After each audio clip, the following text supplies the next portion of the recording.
और अभी आज की सुबह की खबर यह है कि 19% हमारे ऊपर टैरिफ लगा है। हमारी जो प्रोडक्ट्स पाकिस्तान की जाएंगी यूएस में तो उन पे 19% होगा और इंडिया की प्रोडक्ट्स पर 25% होगा। तो इससे होगा ये कि कंपैरेटिव जब मार्केट में आती है प्रोडक्ट्स आपकी तो वो ज़ाहिर प्राइस में हमारी कंपैरेटिव प्राइसिंग होगी और प्रोडक्ट्स पे पाकिस्तान की ज़्यादा हमारी प्रोडक्ट्स की वहाँ ज़्यादा डिमांड होगी क्योंकि दे विल बी चीपर। ये तो इंडिया को बहुत आग नहीं लग गई होगी इस बात। बिल्कुल ऐसे ही है, इंडिया की से तो खबरें कोई अच्छी नहीं आ रही हैं। तो हमें ज्वाइन किया मोहम्मद अकमल साहब ने जो कि इकोनॉमिस्ट हैं और हमें बेहतर तौर पर बताएंगे। अकमल साहब बहुत शुक्रिया, आपने वक्त दिया हमें। सर सबसे पहले कहेगा भी 19% हमारे ऊपर टैरिफ लग गया और मैं जैसे मैंने कहा कि कंपैरेटिव प्राइसिंग हमारी अब होगी इंटरनेशनल मार्केट में, तो इसको जरा एलिब्रेट कीजिए, यही से गुफ्तगू का आगाज करते हैं, कितना फायदेमंद है हमारे लिए। देखिए आपके इल्म में है कि शुरू में तकरीबन 3 महीने पहले जो है वो डोनाल्ड ट्रंप ने तमाम दुनिया के ऊपर जो है वो टैरिफ आयद कर दिया था रेसिप्रोकल। जो इंडिया अमेरिका के साथ जो है वो उनका ट्रेड डेफिसिट था तो उनके ऊपर तकरीबन ट्रेड डेफिसिट का 50% जो है वो उसने टैरिफ आयद किया था, जिसके नतीजे में बहुत ममालिक के ऊपर टैरिफ लग गया था, जिनमें पाकिस्तान भी था, इंडिया भी था, बांग्लादेश भी था, चाइना, वियतनाम, तमाम कंट्रीज के ऊपर था। पाकिस्तान का जो है वो टैरिफ 29% था जो इनिशियली उन्होंने रखा था। उसके अलावा इंडिया का जो है दैट वाज 27%, बांग्लादेश का हमसे भी ज्यादा था 47 के ऊपर था। वियतनाम, जो हमारे जो कंपेटिटर्स हैं टेक्सटाइल प्रोडक्ट्स में, आप याद रखें पाकिस्तान की सबसे ज्यादा जो पाकिस्तान की एक्सपोर्ट्स हैं अमेरिका को, वो टेक्सटाइल की एक्सपोर्ट्स हैं। तो हमारा जो टेक्सटाइल का जो शोबा था उसके लिए लोग ये कह रहे थे कि ये बड़ा धचका है, लेकिन अब जो है वो मुकाबलतन जो दीगर ममालिक के टैरिफ अगर आप देखें तो वो हमसे भी ज्यादा है। तो ये हमारे लिए एक एडवांटेज और फायदे वाली सूरत हाल उस वक्त भी साबित हुई। और अब जब टैरिफ को कम कर दिया गया है मुख्तलिफ नेगोशिएशंस के बाद, तो अब पाकिस्तान उन चंद ममालिक में से है जो सिर्फ 19% टैरिफ दे रहे हैं, सिवाय यूरोपीय यूनियन के या बरतानिया, जापान 15%। अच्छा, हमने यूएस पे क्या टैरिफ लगाया हुआ है साहब? हमने क्या यूएस पे जो हमने कुछ लगाया? देखिए टैरिफ के हवाले से मैं थोड़ा सा आपको बताऊं। Tariff basically it's like trade deficit, यानी जो अमेरिका है उसका ये ख्याल है कि जो भी ममालिक उसको चीजें भेजते हैं और जो अमेरिका उनको भेजता है तो उनके दरमियान जो डिफरेंस है, this is called trade deficit. तो जितना भी ट्रेड डेफिसिट जिस मुल्क के साथ है उसका उसने 50% निकाला और वो उस मुल्क का टैरिफ लगा दिया। जैसे पाकिस्तान के साथ 58% अमेरिका का ट्रेड डेफिसिट बन रहा था, हमारे लिए तो ट्रेड सरप्लस था, तो उसका उसने 50% 29% करके हमारा टैरिफ कर दिया। इसी तरीके से इंडिया का तकरीबन जो है वो 54% बन रहा था तो उसको 27% कर दिया। तो सो ऑन इस तरीके से कैलकुलेट किया गया था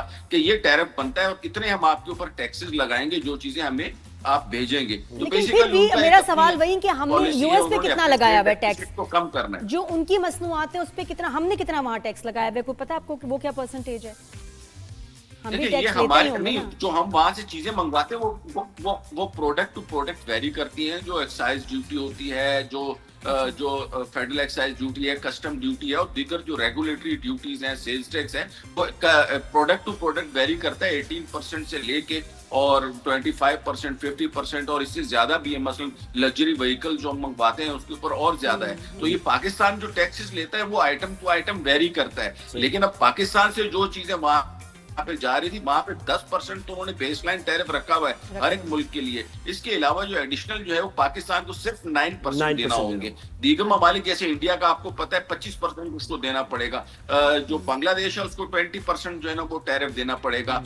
चाइना को 30% टैरिफ देना पड़ेगा जो कि 145% तक ले गए थे। इसी तरीके से जो दीगर, अब इसमें हमारे लिए जो फायदे वाली बात है ना वो है हमारी टेक्सटाइल प्रोडक्ट्स को कंपेटिटिवनेस इंटरनेशनल मार्केट में। बिल्कुल आप सही कह रहे हैं वहां। अच्छा, और देखिए इससे अब तैयार हो जाएं, आपको हर कपड़े के पीछे जो टैग मिलेगा उसमें लिखा होगा। मैं तो ये कहता हूं कि फैसलाबाद की जो स्मॉल इंडस्ट्रीज और दीगर हैं वो भी अब चलना चाहिए, वो जो पहले का दौर था जहां पर उसका फायदा उठा के यहाँ अब एक्टिवली काम होना जरूरी है। और सर इसमें देखें $87 बिलियन वो ये कह रहे हैं कि अचीवमेंट है ये डोनाल्ड ट्रंप की, कि अभी तक हालांकि ये नहीं हुआ है लेकिन 87 बिलियन डॉलर्स तक वो इस टैरिफ को लगा के दीगर मुल्कों पे जमा कर चुके हैं, जिससे और ये जिस पर उनकी सिर्फ तारीफ बातें हो नहीं रही है, ये एक्चुअली हुआ है। अच्छा सर, थोड़ा सा वो अब हम ऑयल को भी लेके चले, हाँ। जो वो डील है, अब हर तरह जब भी ऐसे बड़े डील्स होते हैं तो उसमें मुल्क अपना हर मुल्क अपना फायदा देखता है, वो भी यूएस भी अपना फायदा देखेंगे, हम भी अपना फायदा हमें देखना चाहिए असूलन, लेकिन माजी में हमने बड़े खौफनाक गलत कॉन्ट्रैक्ट्स किए हैं, इसमें हमारा नुकसान ही हुआ है। तो आप मुझे बताएं, what would be an ideal contract, हमें ये करते हुए किन चीजों का ख्याल रखना चाहिए जिससे हमारा भी फायदा हो? देखिए, इसमें जो है ना, मैं सबसे ज्यादा क्रेडिट जो दूंगा वो हमारे जो फील्ड मार्शल आसिम मुनीर साहब है। ही इज प्लेइंग ट्मेंडसली, मतलब उन्होंने एक ऑलराउंडर जो है ना वो अपने आप को साबित कर दिया। जंगी मैदान में तो उन्होंने इंडिया के जो तीर पांचे किए वो तो खैर दुनिया मानती है, लेकिन आप ये देखें कि सारी दुनिया हमारे समेत हैरान है कि एक तरफ चाइना से सीपैक के ऊपर जो है ना वो माशाल्लाह कामयाब मुज़ाकरात करके आ रहे हैं, यानी चाइना भी खुश है, दूसरी तरफ जो है ना अमेरिका से भी जो है वो ट्रेड डील उन्होंने ले ली।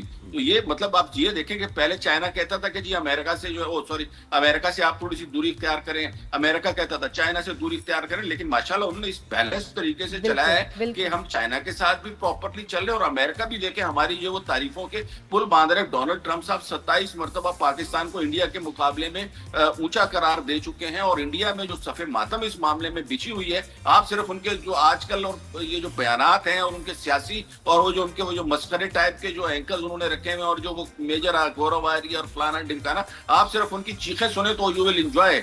तो इस तरीके से माशाल्लाह हमारे जो चीफ ऑफ आर्मी स्टाफ है मौजूदा हुकूमत की कोलैबोरेशन से, जिसमें शहबाज शरीफ साहब है। लेकिन असर सवाल फिर वही रह गया, सवाल मेरा आपसे ये था कि जब हम ये ऑयल के ऊपर जब ये बनेगा, कॉन्ट्रैक्ट्स बनने चाहिए, तो उन्होंने हमारे जो है ऑयल रिजर्व जो हैं उसमें कोलैबोरेशन होगी यूएस की हमारे साथ, प्लीज इसका जवाब दीजिएगा कि उसमें ऐसे क्या शराइत हमारी तरफ से होनी चाहिए, ओनरशिप किसकी होगी, हमारा नुकसान नहीं होना चाहिए, तो ऐसी क्या शराइत हमें जरूर डालनी चाहिए जिससे हमारी इंटरेस्ट सेफ गार्ड हो? That's my question.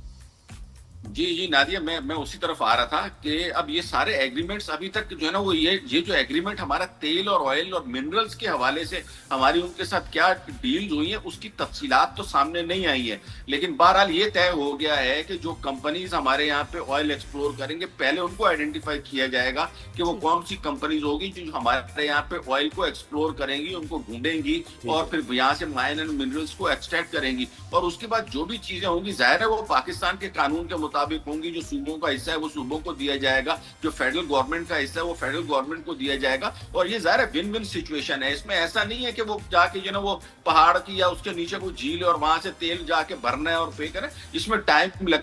जी ये 5 इयर्स प्लान का ज़ाहिर है, 5 इयर्स प्लान। अच्छा, जब हम 5 इयर्स प्लान की और लॉन्ग टर्म प्लानिंग की बात करते हैं तो आम आदमी के इंटरेस्ट की बात यह है कि क्या ऐसा होगा कि पेट्रोल सस्ता हो जाएगा, पेट्रोलियम मसनूआत सस्ती हो जाएंगी, इन्फ्लेशन कम हो जाएगा मुल्क में, यानी अगर हम फोर्स ही करें इसको कि डील हो गई है और क्यों ये अच्छी डील हुई है, क्यों बेहतर है, तो इसको हम इस तरीके से खाका बना सकते हैं इसका या नहीं, एक आम आदमी के? देखिए, जो फौरी तौर पे जो हमें रिलीफ मिलेगा ना वो जी मुझे फौरी तौर पे जो हमें रिलीफ मिलेगा ना वो तो ये कल से जो टैरिफ नया आयद किया उसकी वजह से जो हमारी एक्सपोर्ट्स में इजाफा होगा, और मेरे ख्याल में पाकिस्तान के एक्सपोर्टर्स को इससे फायदा उठाना चाहिए। जहां तक बात करते हैं हम ये माइंस एंड मिनरल्स की, ऑयल प्रोडक्शन की, these are a bit long term plans, और इनके फौरी तौर के ऊपर असरात हमारे सामने नहीं आएंगे। It will take time, 4 to 5 year minimum, उसके बाद जाके आपको हमें इसके जो है वो असरात नजर आना शुरू हो जाएंगे। लेकिन एक पॉजिटिवनेस जो क्रिएट होती है ना, तो फिर लोग पाकिस्तान में इन्वेस्ट करेंगे। इस तरह की चीजें जो है वो लॉन्ग टर्म प्लानिंग जो अगर हमारी सामने हो सबके, तो ट्रेडर्स हैं, बिजनेस कम्युनिटी है या दीगर जो भी हमारे जो इसमें स्टेक होल्डर्स हैं, उन सबको आगे जब फ्यूचर नजर आ रहा होता है ना कि चीजें अच्छी तरफ जा रही हैं, तो वो बड़ी खुशी से इन्वेस्टमेंट करते हैं, बड़ी खुशी से पाकिस्तान में बिजनेस करते हैं, जिसका आपको पिछले टाइम से फुकदान नजर आ रहा था। तो अब जो है वो चीजें पॉजिटिवनेस की तरफ जाती हुई नजर आ रही है। महंगाई में नो डाउट के वक्ती तौर के ऊपर भी हल्का सा एक आया है इम्पैक्ट। उसकी वजह यह है कि लास्ट टाइम जो है ना वो इन्फ्लेशन बहुत ही नीचे चला गया था, 0 को भी तकरीबन टच कर लिया था, तो उसकी वजह से एक रूटीन का जो क्रंच उसमें आना है 5% या 6% का, वो आना है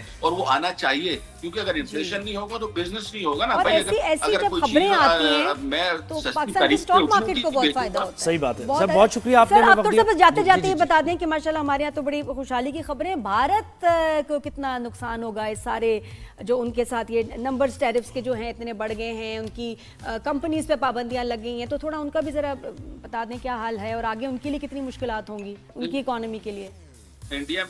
इंडिया में इस वक्त तो सफ़े मातम बिछी हुई है। उनकी कल स्टॉक मार्केट जो है निफ्टी 50 है, और दूसरी जो मेन उनकी बॉम्बे की स्टॉक मार्केट है वो तो तकरीबन क्रैश कर रही है। 500 पॉइंट जो है ना वो नीचे डाउन गई है। और उसके अलावा अगर आपने मजीद जो है वो उनकी चीखें सुननी है तो वो आप कोई भी इंडियन चैनल लगा लें, आपको जो है ना माशाल्लाह ऐसी चीखें उनके मिलेंगी और हाफिज साहब के बिल्कुल ऐसे ऐसे। नगमे मिलेंगे कि आप याद और हमें तो